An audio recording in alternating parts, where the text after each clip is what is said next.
everyone, and welcome to Themed Experience Television. During today's special presentation, we will be celebrating the inaugural Mental Health Action Day. May is Mental Health Awareness and Acceptance Month, but today is special. On May 20th, groups from around the world have come together to encourage people to take their first steps into mental health wellness, their next steps, or to give support to someone that they love. Today, we are promoting action through conversation.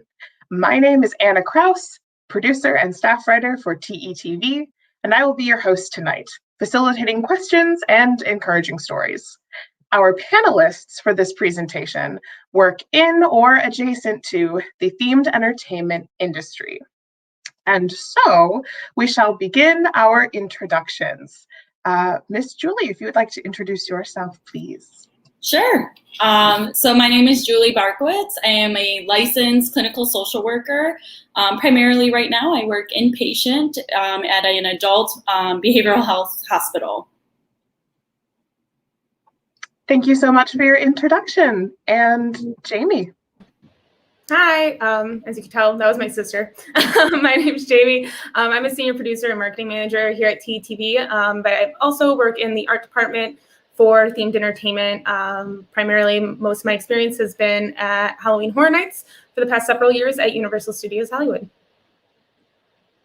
Thank you, Jamie. Miss Summer. TETV, and when I am not doing that, I'm passionate about social justice issues and also ways to make this world more equitable for all. Happy to be here. Glad to have you, Summer. Thank you. Emmanuel, welcome. Why, hello. Hi, my name is Emmanuel. I'm a video designer and interactive beauty for performance. That I'm a recent graduate of CalArts. I graduated last week. I basically do video design when I can and video editing and all of that. Anyway, I'm absolutely happy to be here. Glad to have you. Thank you. Caitlin. Hi, everyone. Yes, I'm Caitlin Sprague. I am one of the producers for the A Day in a Life show here with TETV. I'm an events and project manager and writer within the industry. My background's actually in social work, so I have a master's and bachelor's in it. I specialized in trauma and have actually written some articles that are published on that in the medical field, and then moved into community organizing, community and youth organizing before transitioning into this industry. Wonderful. Glad to have you. Kelsey. Hello, my name is Kelsey Connolly. I'm a graphic designer here at TETV. I had graduated college May of last year. So as you can imagine, it's been quite a bumpy journey going from marketing into themed entertainment. I'm happy to be here. Excellent. Well, I think I didn't miss anyone magically, did I? All right, well, since the gang's all here, I'd really like to start our conversation about themed entertainment, the industry, and the association with mental health, whether it's how mental health is handled or viewed in the themed entertainment industry. Perhaps we can sort of bridge the subject by talking a little bit about what mental health wellness means to each of us. I'm happy to go first. I have always had an interest in mental health, largely because it was openly spoken about with my family and something that I have had to deal with in my life. I suffer from a great deal of anxiety. And it's kind of funny. I was sort of teasing with some of our lovely panelists here about just getting this show produced in and of itself. There were some sort of like hurdles of mental health challenges to kind of like get through and get the details ready for this show. Which it's funny. It is kind of everywhere, and it does affect so many things. It just kind of spirals out of control from there. So it's definitely important to me. It's part of my everyday life. I can go next. So I would say my mental health experience or journey actually started when I was around 10 years old. I was diagnosed with obsessive compulsive disorder, commonly known as OCD. Just as a family doctor, my mom noticed some weird things that I was doing. And so they briefly diagnosed me, but nothing was done about it. So basically I was told that I would grow out of it. And, it's just the time and place that I was in where it wasn't really taken seriously. Mental health sometimes isn't taken as seriously as it should. And it didn't seem like a big deal at the time. And so the thought that it would go away. But as the years went on, and because I kind of was suppressing it, thinking that nothing should be wrong with me and that nothing's allowed to be wrong with me, it got worse over the years. And so by the time I hit college, I was experiencing a lot of bad anxiety. I was having anxiety attacks from it.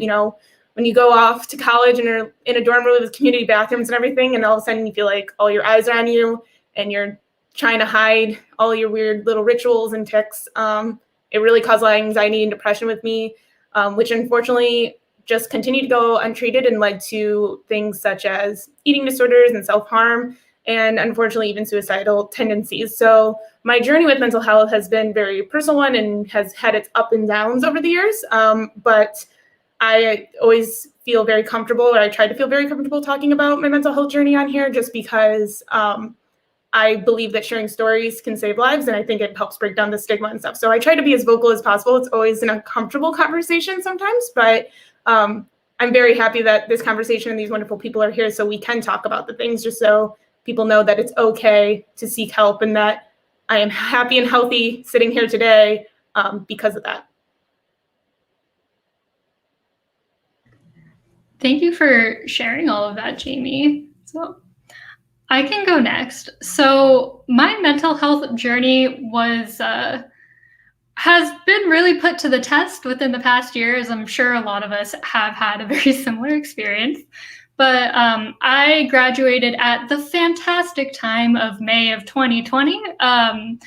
So as you can imagine, I've been in post-grad purgatory since then of all the issues that come along with like finding a job, finding your footing, and all that kind of stuff.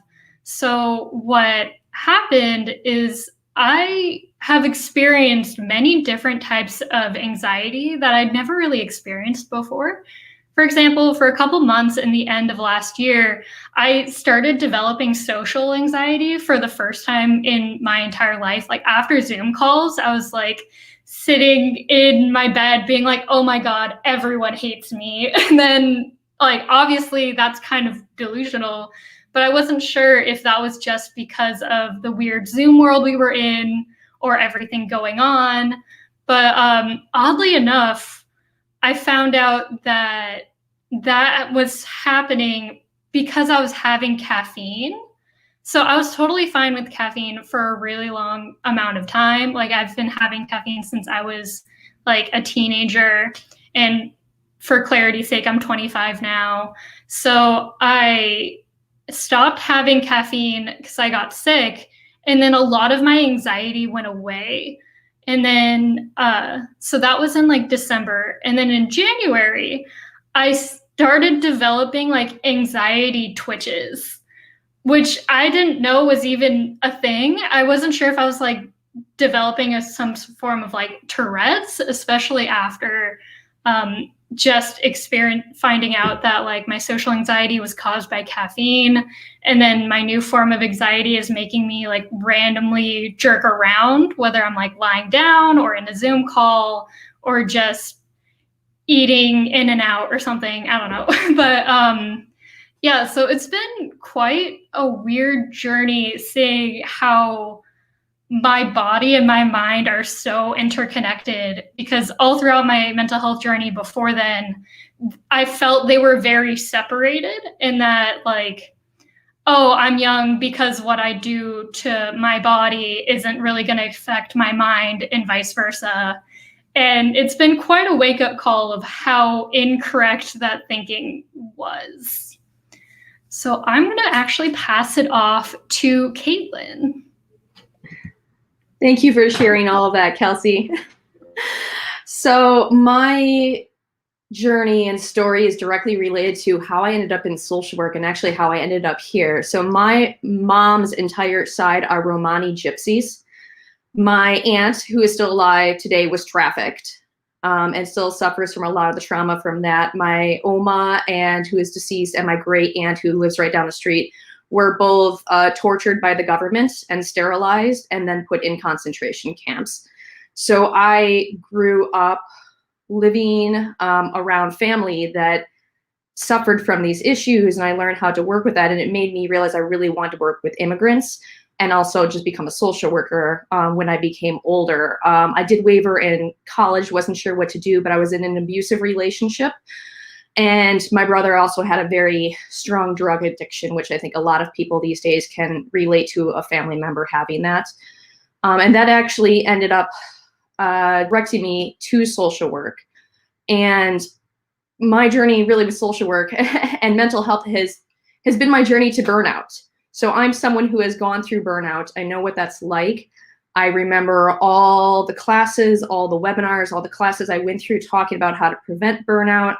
I wish I had gotten some different information, but I went through some of the jobs I had were really hard. It's a social work profession. I worked with survivors of torture, human trafficking, abuse.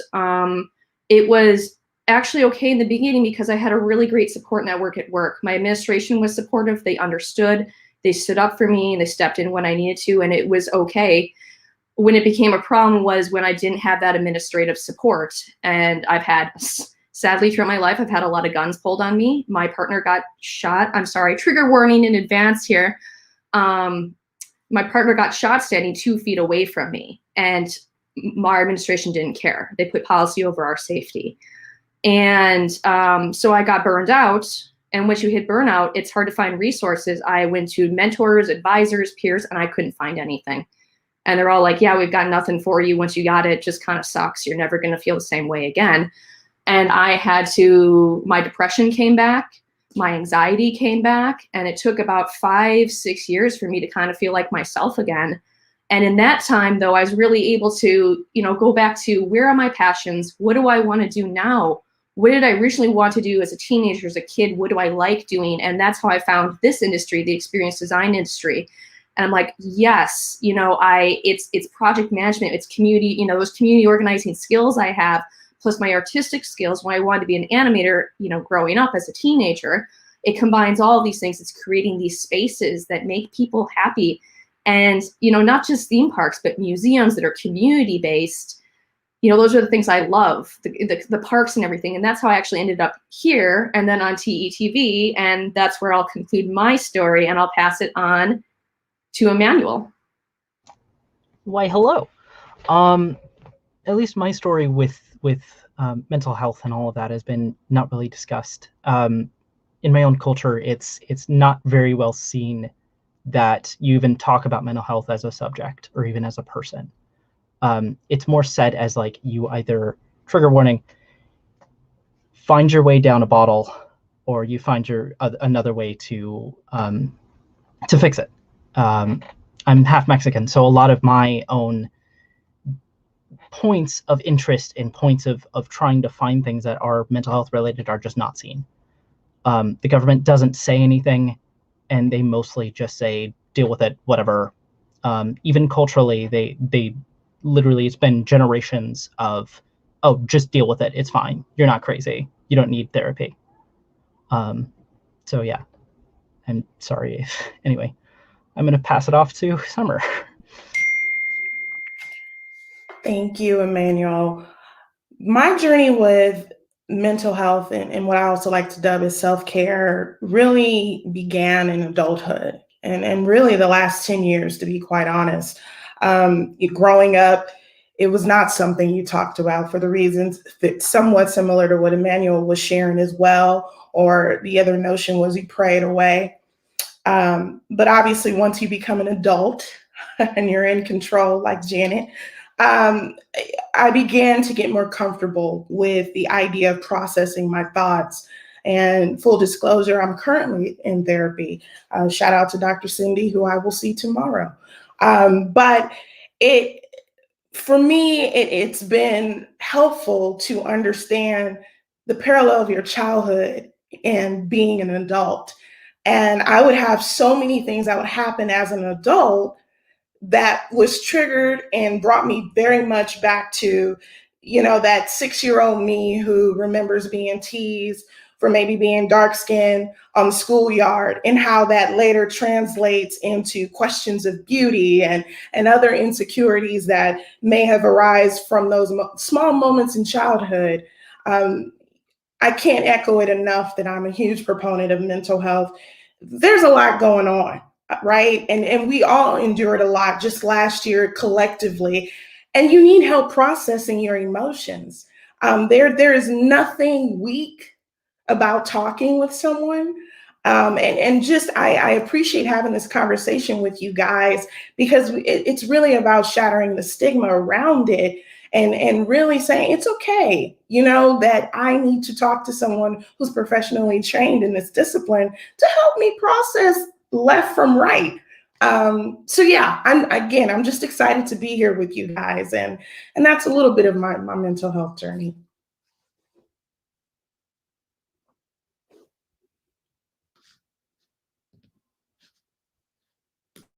Thank you again, everyone, so much for sharing your stories and your connections to this topic. Honestly, it's hard to talk about, and that is one of the big things that today, Mental Health Action Day, is so excellently supporting, actually fostering these conversations and being able to chat and not at all making people feel alone. So cool. This is great. I'm specifically interested in how you have felt the themed entertainment industry has responded to mental health issues, how what their attitude is like toward it. I know in my personal experience, there has definitely been sort of this feeling of, oh, well, you have to be working like crazy all the time and you can't take a break. And I'd be curious what experiences folks have with that kind of thing as well. I'm happy to jump in. I think, just like you said, Anna, I think themed entertainment, just like the regular entertainment industry, is definitely has kind of a toxic culture of overworking. It's thought that to be in themed entertainment, you have to be super passionate about it. And it's okay that your nights and weekends and your 60 hours a week or what have you are spent towards this job. And that's kind of like this weird toxic culture that we have around it, which is very unhealthy, because, just because we're making happy, fun experiences for people doesn't mean that it's a happy, fun experience all the time when we're making it. And it's a lot of hard work. And I've had good and bad experiences with mental health awareness working in this industry. I've had some who are very I call it a little performative, where they're like, how many hours have you been here? How long is it? It's like super late at night. And we're trying to open a project, and you'll be like, I've been here for 10 hours already, and I probably won't leave for a couple more hours. And they'll be like, oh, you should go home. And then they walk away. And then it's like, and then they see you in a few hours, and they feel like they need to tell you, you should go home, but no one's forcing you and saying you need to take a step back and leave and someone else can handle this. It feels a little performative that they're saying like, yeah, you should, but obviously you're not going to, and we don't want you to because we need to get this done. But then I've also had really good experiences specifically with my managers and my bosses, just being very conscious of my mental health and our coworkers' mental health, that if someone says like, I'm not doing well, I need to take a mental health day, or I'm just overworked, or I have burnout, like it's a lot, then I've had really good managers that are like, that's totally fine. Like, we are a team, we're here to support each other. This is a lot of work and we're understaffed. So we need to look out for each other and make sure that no one's, draining themselves for it. So it's really up in the air. I think there's a lot of places that definitely the industry can improve. And I'm just speaking from my experience. Obviously, everyone else has different experiences, but I do commonly feel, just like entertainment, I also work in film and TV. So feel just like the entertainment and Hollywood industry is very much runs on like cold brew coffee and like no sleep. And they're just like, but that's the thrill of it. Like that's what you're signing yourself up to. And that's not a good excuse for overworking people and disregarding mental health and kind of ignoring it. For sure.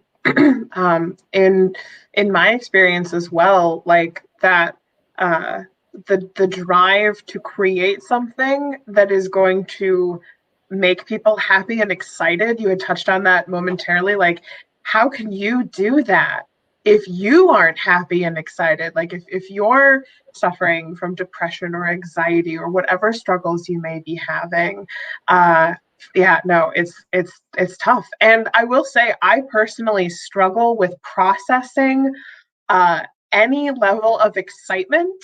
I process it immediately as dread and anxiety, and and nothing like I have a trip to Disney World coming up, and I am like so anxious about it. Like that is something that I'm personally working through, that like, as someone who works in the themed entertainment industry, it is weird. It is just a freaky weird dissonance. I could go next. When it comes to doing things, or even I was in theater school for 4 years. I changed halfway through, and I started originally as one thing, and then I changed through, and it was a whole, at least in my experience, it's always been, you work yourself until you can't work anymore, and if you don't work enough, then it's never good. And it always turns out to be, oh, you're never enough if you don't work yourself over and almost burn yourself out from the entire project. And I have also burned myself out from projects, so it's this constant, like, when is enough and when is too little. So yeah, It's hard to strike that balance, for sure. It is, and I think I find it interesting. Granted, I'm new to the industry, but the themes are all the same, right? Particularly in this field, the job here is to bring happiness, to create happiness. The customers are coming because they want to escape, right, from real life. But if an entity is not pouring into me, the talent, how do I have enough to provide to the audience and to the guests?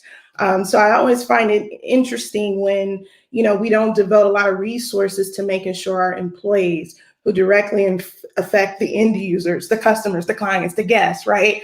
Why there's not an urgency to make sure that everybody is full.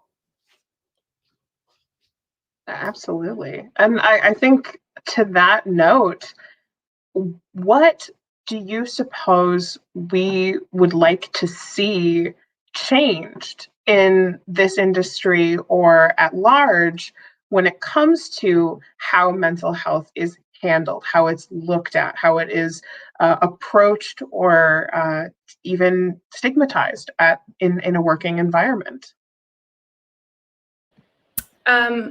I'll take it away. I think, step one would be to make sure that mental health resources and programs are as well known in your office as, the nurse's office on second floor, or something just like that. Those resources are provided. Even if your company is like a big company that has really good behavioral health and mental health services, sometimes they're not really pushed and talked about within your management, your community. And sometimes, and I really honestly struggled with this, and I'll give a trigger warning for story that I'm about to tell is, I unfortunately had a coworker and a friend die by suicide in November of 2019.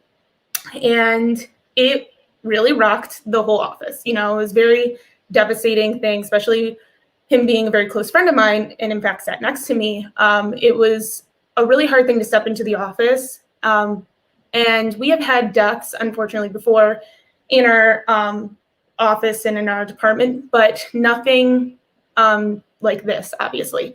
And I was very angry that day in those days of hell because I felt like no one knew how to handle it and they weren't treating it like a normal death. Like I had experienced how when a coworker dies in the office, how there's a meeting and there's a grief counselor immediately brought in and people are checked in on, and it was the opposite for that. People would casually check up on me, but no one would explicitly say, what do you need or anything? The biggest offer I was asked is if I wanted to move desks for the day, which I thought was a very strange offer. And then there was no talk about a grief counselor. There was no meeting. And I was like, why isn't this being announced? Like, this should be a department meeting like it always is. We just lost a coworker. And I was very angry that day. And I was very angry for a long time after about why did my company and my department handle that so poorly? And I felt so much anger for my management and that company and the department and everyone involved. I was just so angry for so long. And part of the healing process, as time has gone by, I have learned that I can't be angry at my managers or the people for not knowing how to handle that situation because no one taught them how to handle that situation. And I had lost a friend years prior to suicide. So this was my second time dealing with this. So I felt like I already knew the protocol and I already knew how I was going to react or how other people were going to react. But I can't be mad at my manager for not knowing how to talk to me if they've never experienced this before and they were not trained or had any resources on who they should call in or how they should even talk to employees about this. And now, that anger has subsided and I'm no longer angry at any of those, all that hatred I felt and anger for my management. Now I'm just more like, okay, well, now this is about making sure that companies understand how to handle these situations. Obviously, we don't want anything to escalate to, we hope that it never gets to that point where someone passes away by suicide, but how do you handle mental health and mental health crises or anything like that in the office, I think needs to be addressed. Just like we have certifications at a lot of the companies that I've worked with about like if there's a natural disaster, what do you do if a natural disaster? Okay, we know where our safe area is. Or what happens if someone's having a medical emergency, like a physical medical emergency? We know the protocol of who to contact and what to do and where's the first aid kit and things like that. But there is no protocol for what happens if someone's having a mental health crisis or if someone passes away by suicide. Like how do we interact with each other? How do you as a manager approach your department and talk about what happened and give them the resources? And so all that to say, I think one of my biggest things that I'm always trying to actively advocate for, especially since then, is making sure that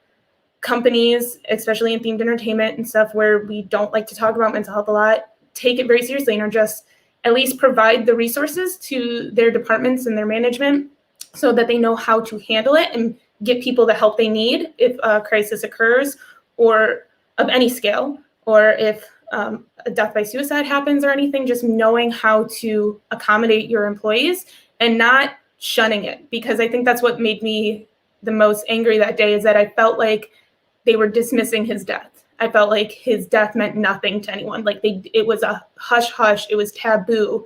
It's a dirty word, and he doesn't get the recognition that other people got when they passed. And I thought that was so disrespectful. And I think that's where a lot of my anger came from. And so by giving people those resources and that education, just basic lines will help people feel more comfortable and not feel like they just can't do anything and freeze up and then just like avoid the subject when something like that happens.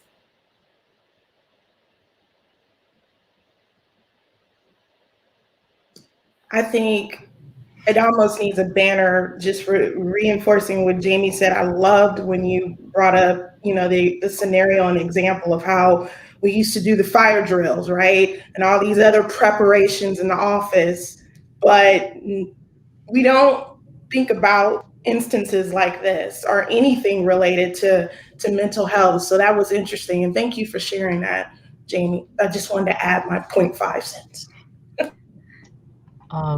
Thank you for sharing, Jamie. And it also, going along with that, with it being so hush-hush, it seems like a lot of mental health in companies nowadays, like you mentioned before, is really performative, not only with the like, oh, you should go home and then going somewhere else.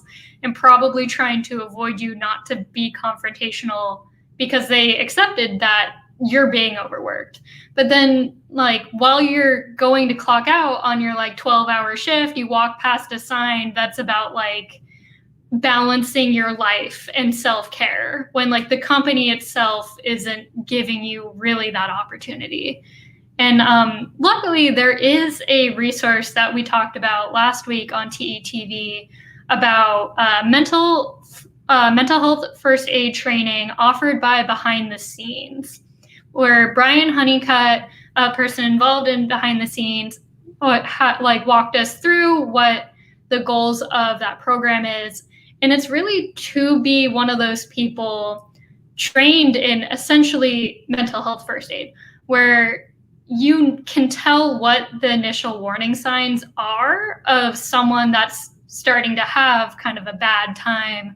And you can be that first step, like that first person that starts to get things done to help that person before it actually escalates.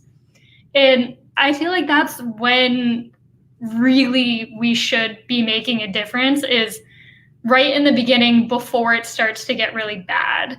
Because what will happen, that I've been seeing a lot, like online, especially in other industries too, is like, especially if you're in a more toxic work environment, you'll go up to your boss and you're like, hey, this isn't going well for a lot of people. We should make a couple changes. And then typically, because it may be connected to mental health, it'll get kind of brushed off, and then everyone quits. And that doesn't make the situation better for anyone. So I think there's hopefully a change happening, especially with COVID and the lockdown, where people are paying a lot more attention to taking care of their workers. Because I think especially in certain jobs that are paid less, people are finding out that they can go to other places that are going to treat them better. So hopefully there's going to be a push for that in all industries, including entertainment, because we all know that entertainment really needs a lot of emotional support. And also, it's so strange how mental health is being treated in entertainment because of how we basically provide happiness, but also because a lot of us are creatives. And creatives work so much better and have so much better ideas when they are actually getting 8 hours of sleep. Like, you're going to get a better product if your people that are creating what that product is being treated well. And a lot of the safety regulations too are written with the idea that people have gotten 8 hours of sleep and they're not on like their 13th hour of their shift. So not only is it dangerous mentally, it's dangerous physically. I'll say too, as someone who is looking to like find her place in this industry, figuring out like which companies, which groups are the ones that have the right vibe, and in general just like have the capacity to care about the mental health and the well-being in general of the people that they're hiring. That is something that has been an interesting place to navigate, because it's hard to be choosy when you're just, desperate for the first job or for the first in. In my experience, just in like networking in the themed entertainment industry, it has come to my attention that most people are pretty easygoing when it comes to talking openly about it if you ask. And facilitating those conversations, that can be a big, like, challenging first step, but one that is definitely important to take. I need a snap icon, because you guys are just saying stuff that is resonating. 100%. And I'm like, yeah, but just to echo what Kelsey and Anna, what you just said, hey, companies, pro tip, if you want good talent, you want to retain good talent, I will forego a ping pong table if you are willing to pay for my mental health sessions. How about that? No more snacks, okay? And game rooms. I mean, we can have that too, but if you pay my health insurance, it'd be great. just echoing off what Summer said, it makes more sense to actually fund something that will help an employer later on, rather than something that's a temporary, even 10 to 20 minute fix. While I understand that those are expensive, I feel that I'm dictating right now. It makes it easier when you're I'm trying to apply for jobs right now, and I'm trying to do 10 things at once and possibly burning out from even applying to jobs. But that's secondary. If there's almost a guarantee that benefits are valued with the prospective employer itself, then that would make applying to that job and knowing within either the job description or within the benefits or whatever you want to say there, it would make it easier to know where to apply, if that makes any sense. I would also just like to jump in real quick and go off of that with, offering behavioral health benefits and everything with your company, obviously, is step one. I also think it's very important that because first of all, we should all recognize that we should not try and tell people just go to therapy, because we need to understand that going to therapy is a huge privilege, especially in the United States. If you have the financial abilities to do it, and then furthermore, just even finding a therapist that is available and that one that you even connect with, because you can go see 5 before you find one that works for you.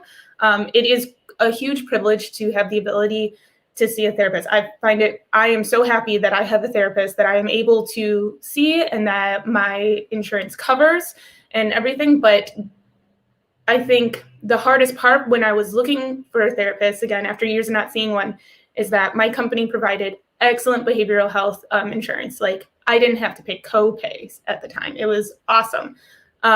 But the problem is that there was no real help of helping me find one. They were just like, call a bunch of therapists and tell them your insurance and hopefully they'll take you. And I went through lists and lists, and it took me months to find someone, because I would go through like 10, give up for like a month or 2, and then I would try again and then give up. And there was no dedicated, every time I would try to go to HR or someone being like, can someone help me find someone? Like, I'm not even being picky. I just need someone. I have this insurance and these great benefits and these resources that you gave me, but there's no one to help me guide through it. And it was very much like you're kind of just on your own type situation. And I would really encourage, and I guess my wish list for employers everywhere would be to not only offer you those behavioral health resources, but also have at least maybe your HR, someone designated that can help you navigate it, because it's also a very scary thing. And and it's hard for a lot of people to even take that first initial step to admit that they need to see someone. So if there's some way that a company can provide a resource, I'm not even sure what that is exactly. I'm just kind of spitballing my dream scenario here. But if there was someone that I could have went to and been like, can you help me find some therapists that are accepting new patients with my insurance within a 10-mile radius? And if someone could help be that middle person, or guide me to a place that I can call, or at least have a list of people nearby or something, that would have been way more easier. Because like you said, step one, provide employees with health insurance and good behavioral health is the most important. But then to take that a step further is just being very open and supportive of helping those people use those resources. If you're going to pay for those benefits, at least make sure that your employees know they exist and how to use them. That actually exists. I would love to talk about it. That service exists. It's free. So yourrad.org. RAD stands for Rise Above the Disorder. I've been using them for a little bit, but it's a free service that helps you find a therapist, and they will look over your insurance. There's a specific person that gets assigned to your case. So then you basically can direct message whoever is assigned to your case, and they'll give you different options and help you set up consultations. And they'll even talk to the therapist for you before you even reach out. So definitely, as someone who has a lot of anxiety, when I figured I was like, oh, I should probably start going to therapy, I don't know how long I would have gone through that process, if at all, because it is so emotionally draining and really stressful and takes a long time. So I really appreciate that Rise Above the Disorder exists and is also helping me out personally. That's awesome. I really appreciate it. Thanks for sharing that. I did not know about them. Yeah, that's ridiculously cool. I mean, I know that after I moved to Los Angeles to pursue my career, I completely, I lost this therapist that I have been seeing for a really long time who I adore. Since I've been actually back in Wisconsin, I've had the opportunity to see her again, which is like the coolest thing. But as soon as I go back to LA, I can't visit with her anymore. And so in an attempt to find a Los Angeles-based therapist, I was at a point early in the pandemic where I couldn't do it. I couldn't put in the effort, and I had a wonderful support system that was able to help me do so. And so that is something that I want to really stress about Mental Health Action Day, is that it's not necessarily action even for yourself, but for supporting others that you care about that, you might need that extra little hand up.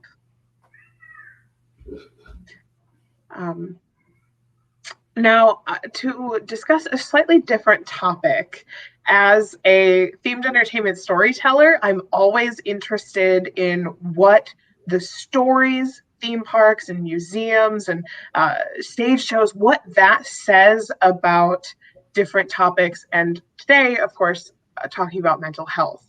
And I know that Jamie's going to want to hop in on this as well, but I just have to say, the representation in themed entertainment of mental health issues is just so scary. And I mean that literally, because it is always horror based. I work at a horror themed escape room, so I know very well the things that make us scared are often to do with instability, which can, of course, be tied to mental health. And Jamie, of course, has ties with Hollywood Horror Nights. I think she might have an idea of what I'm talking about. Yes. So yeah, the subject of mental health and horror is something that I've always had a lot of different feelings on, especially as someone who has, personal ties with mental health.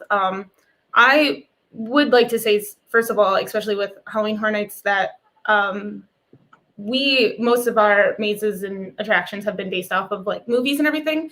So nothing that has been in our original concepts are really ever bad depictions of asylums unless it's from a movie, at least in my years of being there. I cannot speak for when a previous there, but something that I always keep in mind when we are on the subject of horror is boundaries, and where are those boundaries and where is the line blurred or not blurred? Because there is a conception specific is that when you work in horror, that all bets are off. And I don't believe that necessarily. I still think that there are boundaries. There still are topics that we as humans should, be respectful of. And a good example of that is even working with HHN, several years ago when the trigger warning, when the unfortunate Las Vegas shooting happened, that next day we pulled every assault rifle out of our purge maze, right away. It did not matter to us that we were a horror event. This was a very sensitive topic. It's something that was very real. And to this day, we still avoid using any AR-15s or any type of artillery guns, automatic assault rifles in our mazes, because it is a very real problem in the United States. And just because we're horror doesn't mean that we get to just do whatever we want. And that is our personal feelings, and it's the feelings of our creative team and our management. I cannot speak for other horror events, and it is a lot of people are going to have different opinions on it, but I agree with that. And the same thing goes with mental health. And I think specifically a conversation that recently came up because of the a lot of the changes that are happening in Disney parks, because they are making sure that anything that has any, racist backgrounds or anything that is not up to date with what our current standards are with diversity, equity, accessibility, and inclusion, Disney is changing. And it's great and it's awesome.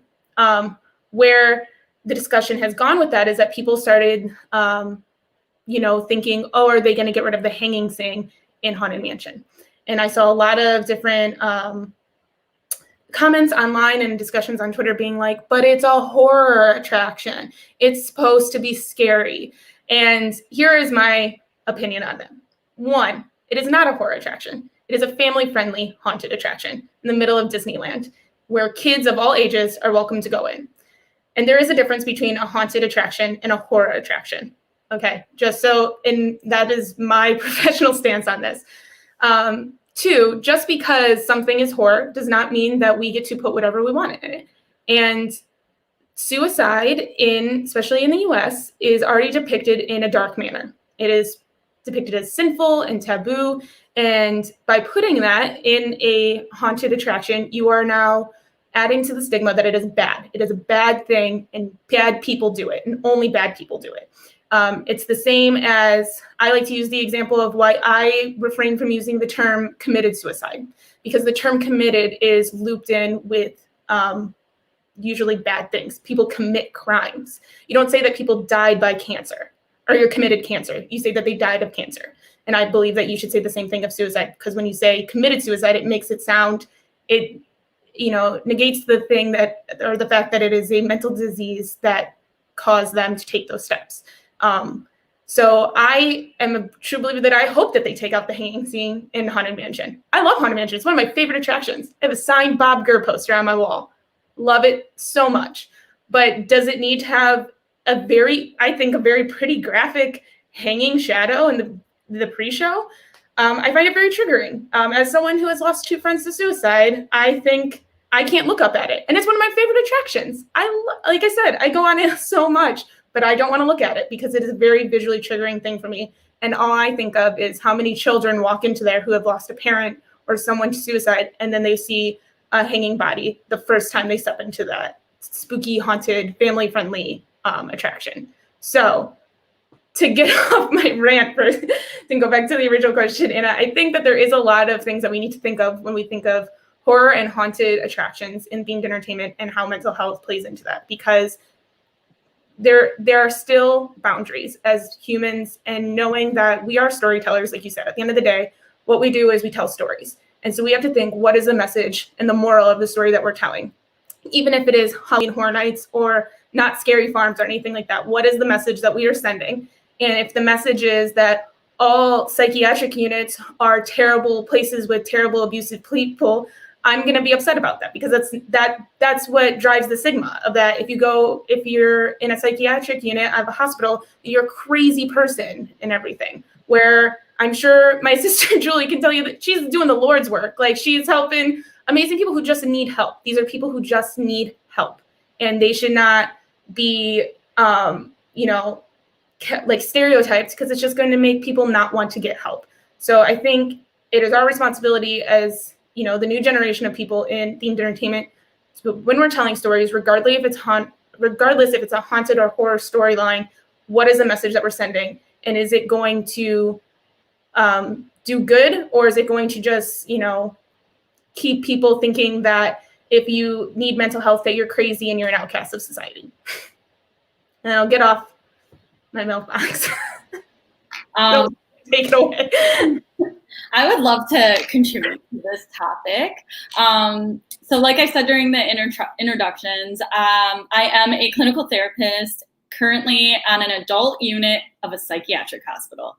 And when I normally tell people that, I think it's a very tell sign of what the idea of a psychiatric hospital is, because a very common reaction is, wow, you're brave. You're brave for working there.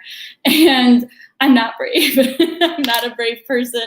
I just love people. And so So when we depict in Hollywood what a psychiatric hospital looks like, it's normally like flickering lights and white, dingy padded walls and someone in a straitjacket. And I can assure you that that is not anything that the hospital that I work at is like. And very often when I have patients come for the first time and are admitted, they are like, wow, I was so scared to come here. I didn't know that this is what this place was gonna be like. When they told me that they were sending me to the psych hospital, I didn't know that it was gonna be like this. And I think they're pleasantly surprised more often than not that it is really a community of people, and that you're not treated like you're a dangerous member of society, or that you're really that much different than the next. There's not much that keeps, there's a brick wall from the outside to the inside, and that's it. It's just material. There's nothing really that separates what you see when you're in the hospital. It's people. It's just people, and it's people that are going through things that we probably as a society all experience. Our therapy at the hospital is primarily done in groups, and it's done that way for multiple reasons. But one of the reasons is because it's not something that we see so different from one another. We can find that common ground and that empathy with each other, and I love it. And I wish people could be a little fly on the wall and come with me to work and meet all the amazing people I work with and meet all the amazing people I see in and out every single day, because it is nothing that belongs in a horror film or a haunted house or anything like that. It's just people. It's just people. And we really, really need to remember that. And the less I could see of psychiatric hospitals depicted in Hollywood as these scary places where you have a Nurse Ratched-esque person taking care of you, the better, because I think that sometimes contributes to the barrier that people don't always want to go and seek help because they're afraid of what it might be like to seek help.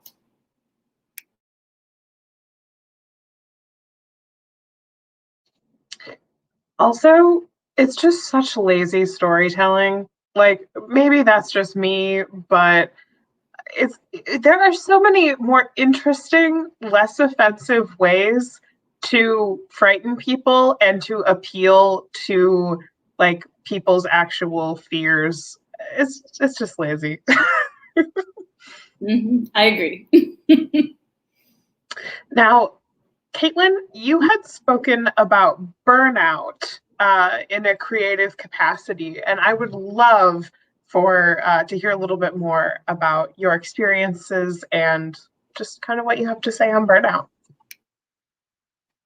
Oh yes, where to start on burnout? I think a good place to start for me to talk about this is what I experienced in grad school, going through my social work program. And I think even if someone hasn't been through the same program, I think a lot of people will be able to relate to this. Our teachers, our classes, they focused a lot on self-care. I think that, there's a lot of workshops out there about self-care.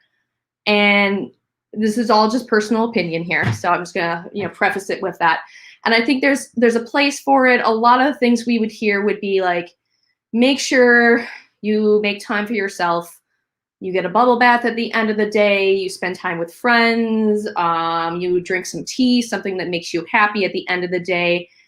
And while I think it is helpful to a degree, as someone who went through burnout pretty early, I don't think that's enough to really, again, at least for me, I don't think that's enough. I feel if I had gotten some help or advice on, I think specifically boundaries, how to create really healthy boundaries, how to communicate your needs to your coworkers and your boss, so that you can get support. And I think this goes back to the mental health week or month, and why this is important, that we need to get rid of the shame and the stigmatism attached to it, so that you can feel open to discussing it should you choose, without any fear of repercussions or persecution of any kind, because having relationships and support network, that's how you get what you need, and you can be more effective and just happy and healthier.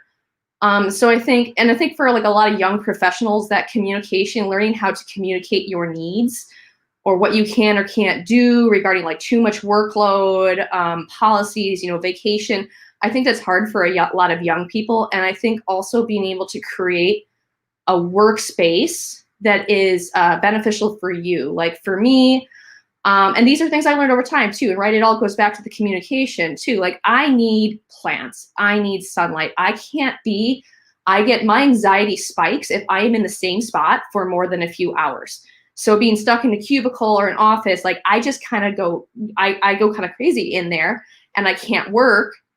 So I bounce around places. I'll go to the conference room, I'll go down to the coffee shop, or I will take my, if it's just a meeting where I'm just participating, I don't need to see a screen, I put Zoom on my phone, I put the app on there, and that's a boundary thing too, right?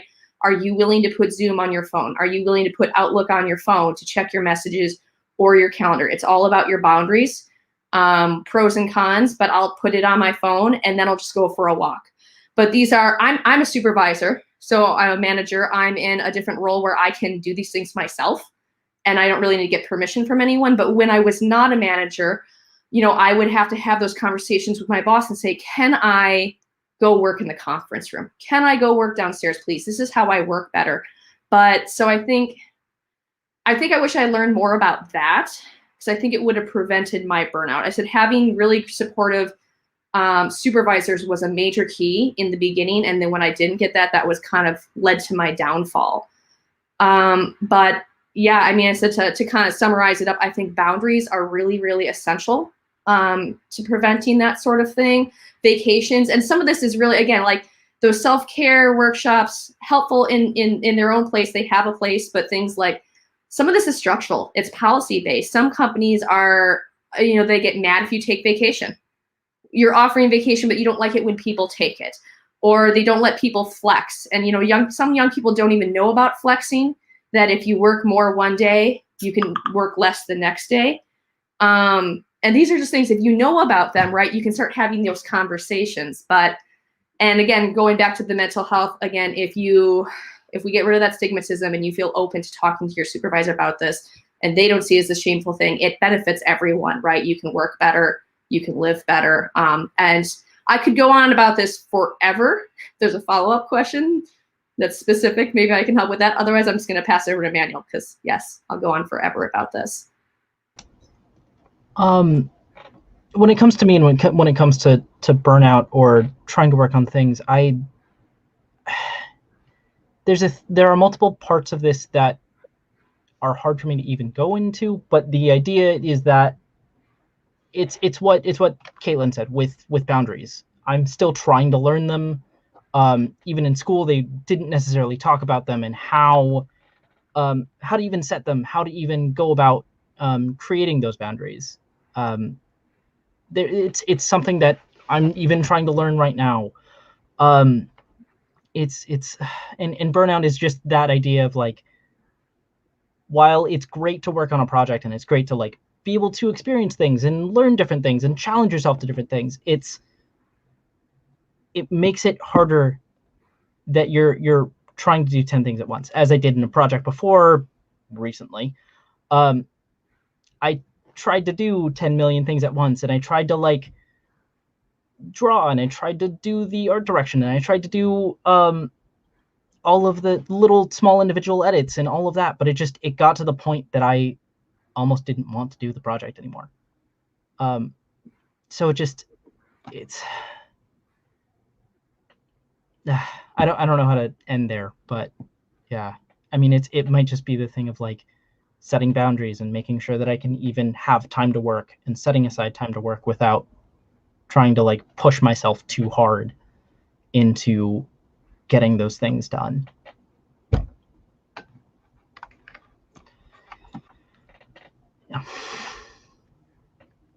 Again, it's all about balance and finding that little spark, that start, that place to begin. And again, as it is Mental Health Action Day, as we look towards the ending of our special, I think we would all like to share a little bit of our action for today, what we are committing to.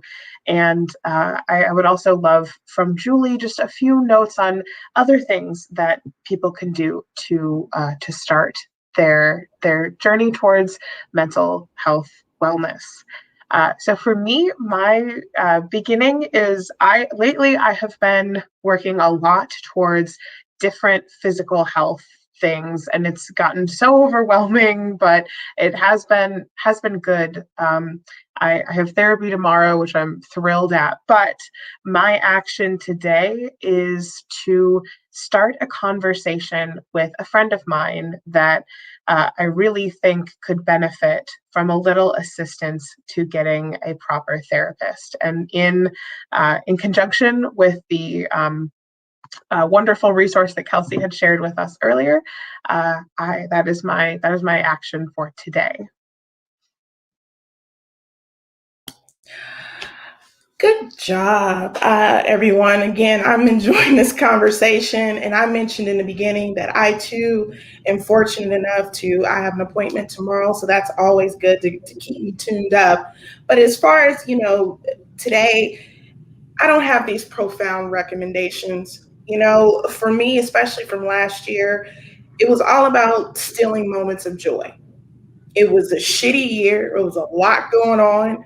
And just where can I find these moments that made my heart hum? So a little bit of that is in reality TV. A little bit of that is in my favorite cocktail. A little bit of that is in trap music. But I just say, find those moments of joy. You owe it to yourself, whatever it looks like. Finding joy is a non-judgmental zone. It doesn't matter what makes you hum or laugh or giggle or whatever.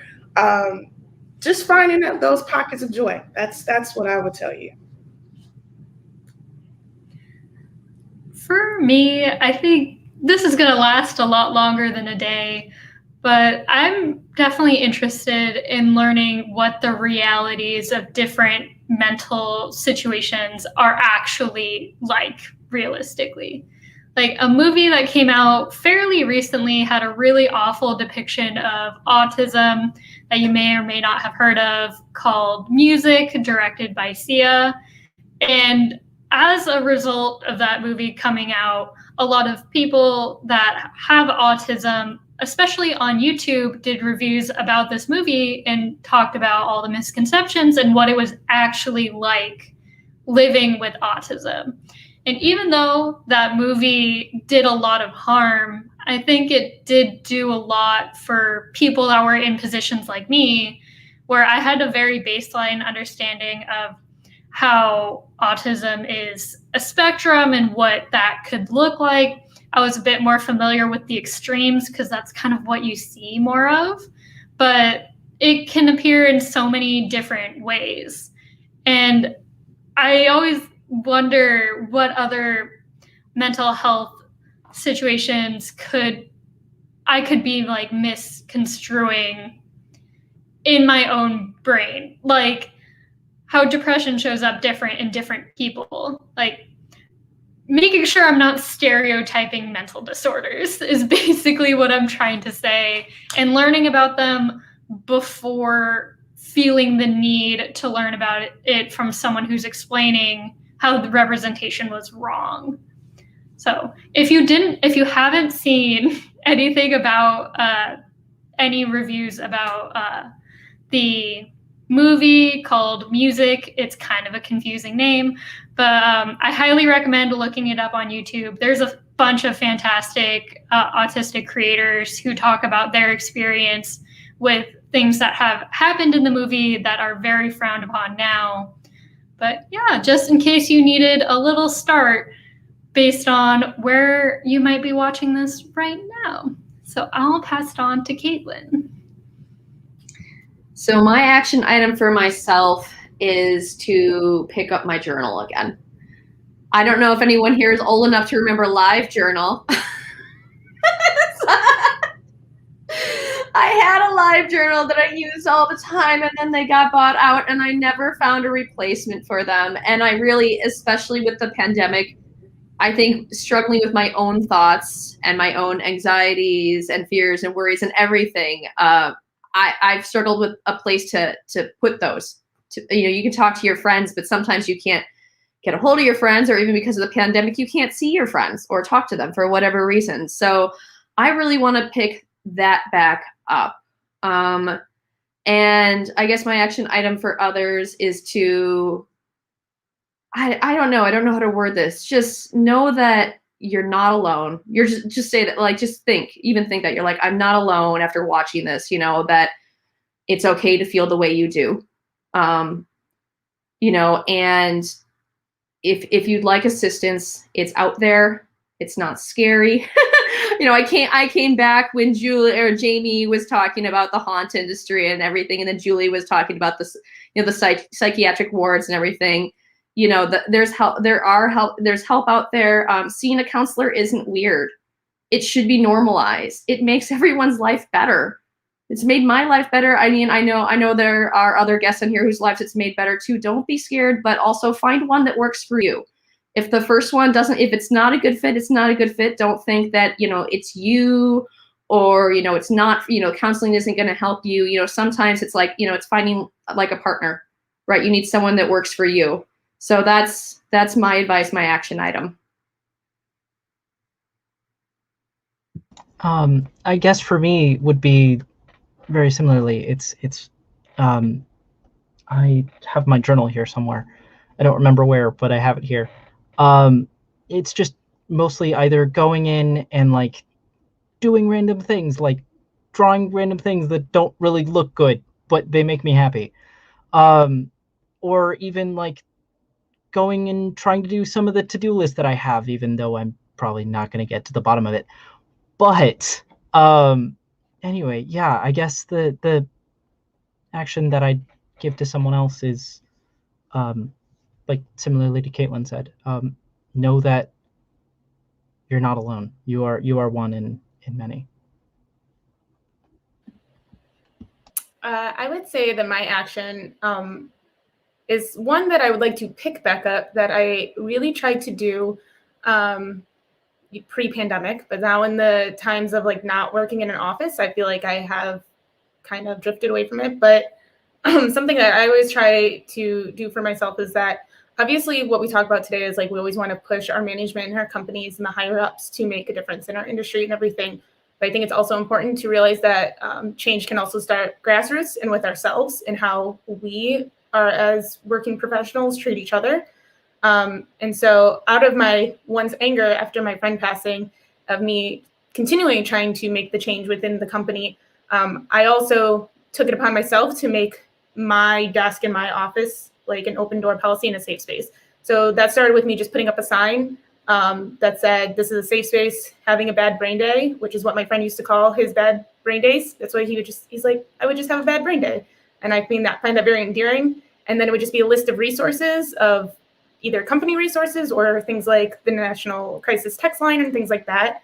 And just trying to, make it aware that if someone needs a safe space to take a moment or someone to confide in, that I am a safe space for them. That because I know it really feels like we forget how common mental health issues are because no one likes to talk about them. So every time like conversations like this happen, I'm always like reminded like, oh yeah, like there's so many of us who, take anxiety medication and see therapists, but because we don't talk about it, we sometimes feel like it's just us. So similar to what everyone says, just making sure that my action, what I'm going to do is just, especially in the world of Zoom, is just constantly checking in on my coworkers and my colleagues and people that I work with in the industry saying like, if you need help, everyone having a good brain day, like something as simple as that. It doesn't have to be a really targeted, like, scary conversation. It could just be like start of meetings being like, how's your brains today? How's everyone feeling? If you need to talk,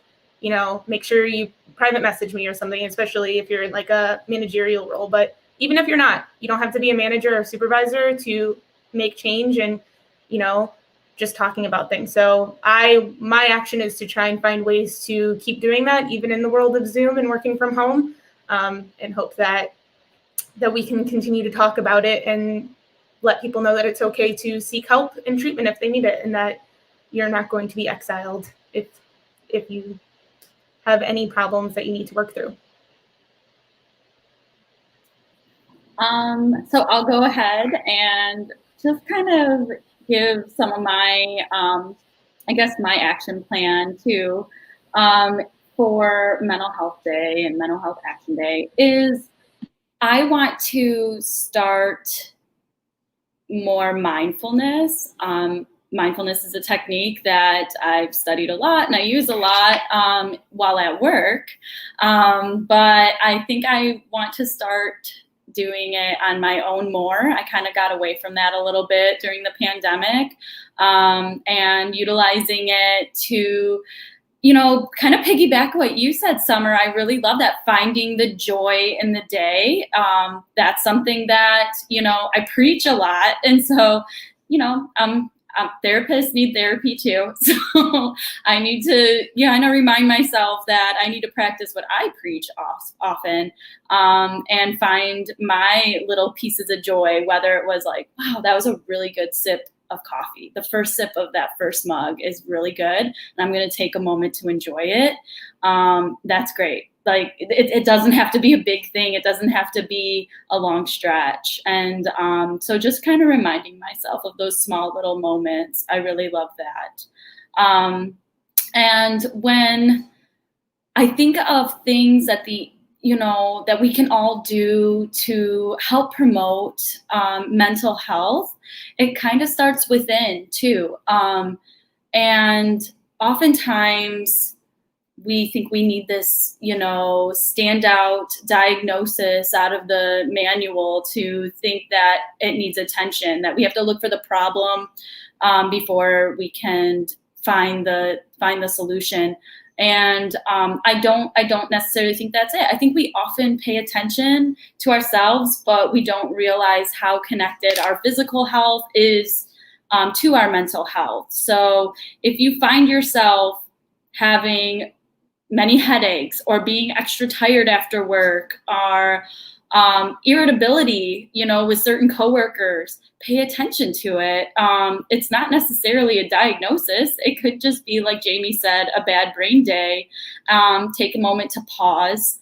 And I think actions do speak very loudly. And when we take care of ourselves and we start within and we have those conversations with our coworkers, then it kind of builds to where we can present it to our management, to administration, and show how the benefits of taking care of ourselves within and taking care of each other benefits not only ourselves, not only mental health, but really the world, the society. We can create better workplaces for each other.